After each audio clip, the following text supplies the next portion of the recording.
નમસ્કાર મિત્રો, અમારી એસઆરટી ગુજરાતી ચેનલમાં તમારું સ્વાગત છે।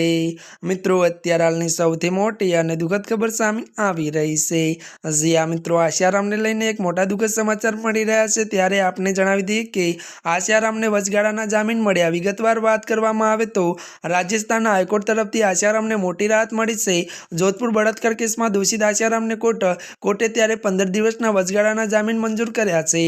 ત્યારે વધુ વાત કરવામાં આવે તો ત્યારે મિત્રો હાઈકોર્ટે કહ્યું છે કે આશારામને 31 માર્ચ 2025 સુધી જેલની બહાર રહીને પોતાની સારવાર કરાવી શકશે।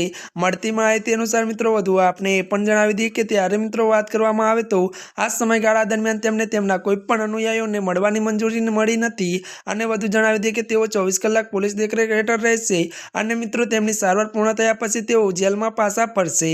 જ્યાં મિત્રો આશારામને લઈને આ મોટા સમાચાર મળી રહ્યા છે, ત્યારે મિત્રો આજના માટે આટલું જ। અમારી ચેનલમાં નવા હોય તો અમારી ચેનલને મિત્રો તમે લાઈક, શેર અને સબસ્ક્રાઇબ કરી દેજો। ધન્યવાદ।